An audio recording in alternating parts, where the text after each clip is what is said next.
Jumalan rauhaa kaikille. Minä olen siis Anne-Maria Karjalainen, Ansku, ja olen reilu 2 vuotta sitten saanut lähteä Jeesustietä kulkemaan. Se on ollut kyllä hyvä tie kulkea, paras tie mitä voi valita.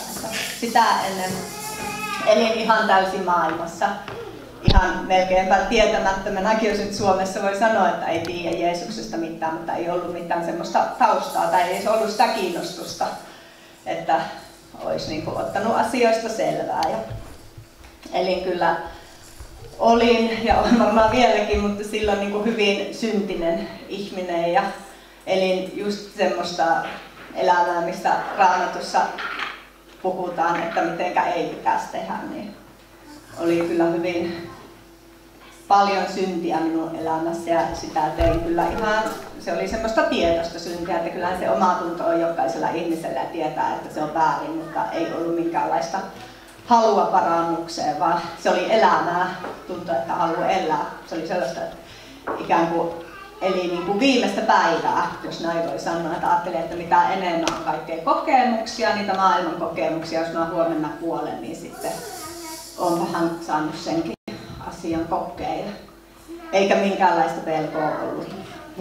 Totta kai varmaan jokaisella ihmisellä on joskus se kuoleman pelko ja miettii, että mitä sen jälkeen tapahtuu kuoleen, mutta mä ajattelin niin, mä uskoin sattumaan ja kohtaloon ja mä ajattelin, että kaikella mitä tapahtuu niin on tarkoitus, että mun tarkoitus on elää tämmöistä elämää ja mä en vienyt sitä ajatusta ikinä niin pitkälle, että mä ajattelin, että sitten kun kuollaan, jos mä kuolen, mulla oli 2 lasta tai on vieläkin 2 lasta ja ajattelin silloin niin, että kyllä, että jos mulle tapahtuu jotain, niin kyllä se joku pitää lapsista huolta. Mä ajattelin silloin, että se on se, ehkä se Jumala on sitten olemassa tai se sattuma ja kohtalo, mutta ehkä mä sitten aloin miettimään sitä asiaa niin, että miten sitten, että voiko se sattuma ja kohtalo pitää huolta ihmisestä vai että onko se mitä se on tai mitä sen jälkeen kun kuollaan, niin mihin me joudutaan ja ikinä mä en uskaltanut sitä ajatusta viiä mihinkään sen pitemmälle, kun siihen sitten todennäköisesti lakkaa vaan kaikki olemasta tai sitten on taivas, mihin me kaikki päästään. No sitten kun olin sitä asiaa siinä enemmän miettimään, että mitä oikeasti sitten kun kuolee ja uskalsin viiä sitä ajatusta eteenpäin ja olin siinä vaiheessa saanut sitten tutustua uskovaa ihmiseen tuohon minun anooppiin Riittaan ja Riitta oli kertonut mulle Jeesuksesta ja miten hän on löytänyt Jeesuksen elämää ja saanut siitä rauhan sydämeen. Ja mä silloinkin mietin, että no Riitta on löytänyt sen siitä, mutta minäpä löydänkin sen rauhan aina siitä, kun mä lähden tuonne baariin ja mä lähden juoksulenkille, että mulle tulee se rauha sydämeen. Ja niinhän se tulikin, mutta se tuli vaan aina hetkeksi ja aina se uudelleen tuli se semmoinen levoton mieli ja olo, että nyt tarvii jotain taas, että sitä pysyvää rauhaa ei niistä maailman asioista tule ikinä saamaan. No sitten tosiaan lähdin sitten käymään seurakunnan tilaisuudessa, missä sitten silloin Pyhä Henki kyllä kosketti siinä heti ensimmäisessä tilaisuudessa niin kovasti, että minulla tuli kauhean synnin tunto sydämelle ja mä olisin itkettänyt ihan hirveästi siellä. Mulla kyyneleet valui silmistä ja mä yritin olla silleen itkemättä, kun mä pelkäsin, että mitä muut ihmiset ajattelee, että miksi tuo vaan tuolle itkee tuossa. Ja mulla oli oikein semmoinen, mun olisi tehnyt mieli juosta sinne pihalle sieltä kirkosta ja mennä siihen portaalle itkemään ja huutamaan ja kaikki se paha olo pois sydämestä, mutta silti mä pidin sitä vaan, yritin vaan sitä itkua pidättää. Ja sitten sen tilaisuuden lopuksi sitten no Riitta kysyi multa sitten, että haluatko sä antaa elämäsi Jeesukselle. Ja siinäkin mä mietin vielä, että no ehkä mä vielä kerran käyn baarissa tai jossain, että voin mä sitten ehkä sen jälkeen, että jos musta sitten tuntuu, niin mä sitten voin tehdä sen. Mutta sitten sit tuli semmoinen tunne, että no eikä sillä ole mitään väliä, että jos minä nyt annan sen elämän Jeesukselle ja ei tapahdukaan mitään, eikä se ole minusta hyvää juttu, niin voinhan mä sitten siitä huolimatta vielä mennä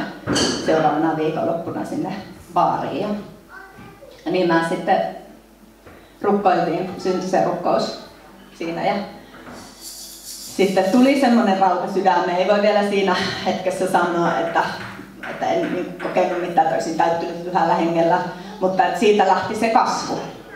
Tuli semmoinen halu, että tavallaan mä ahisti hirveästi tuo Raamatun sanoma ja mä ahisti ne tilaisuudet, missä mä kuitenkin sitten kävin ja luin sitä Raamattua ja aloin rukoilemaan, mutta Herra toimi koko ajan, miten se Jeesus teki niin kuin työtä koko ajan ja niin kuin, tuli se semmoinen palo siihen, että haluaa, että ei niin kuin, tai halua jättää sen syntisen elämän ja sitten usko siihen, että kun rukkouksesta pyytää sitä voimaa, niin se tulee se voima ja vapautus niin kuin siitä. Ja sillä tiellä on nyt tässä ja on kyllä niin kuin Herra kasvattanut tosi paljon ja on saanut nopeasti uskossa kasvaa ja nyt niin kuin en voisi kuvitellakaan enää eläväni semmoista elämää, mitä silloin elin, että nyt on vaan semmoinen, että haluaa vaan koko aika kasvaa lähemmäs ja juurtua siihen Kristukseen ja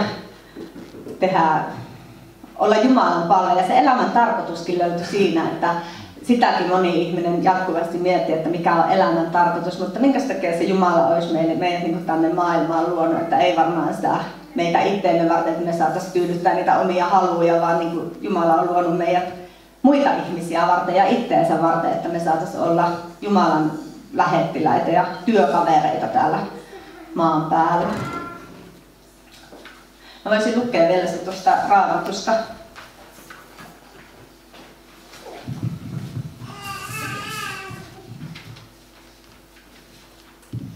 Tuosta Jesaja 41, että tuleehan se toki vieläkin aina se rauhaton ja levoton olo, mutta nyt mä tiedän mistä se avun saa, että sen saa yksin ja ainoastaan siitä Jeesuksesta ja siitä kun rukoilee ja pyytää sitä apua ja lukee Raamattua.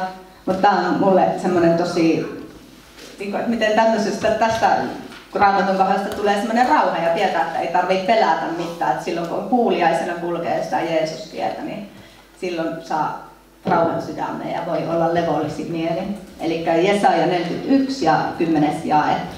Älä pelkää, sillä minä olen kanssasi. Älä pälyile ympärillesi, sillä minä olen sinun Jumalasi.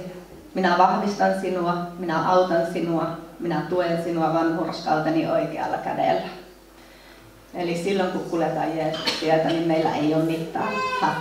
Voidaan olla levollisin mielin ja ei tarvitse pälyillä eikä pelätä.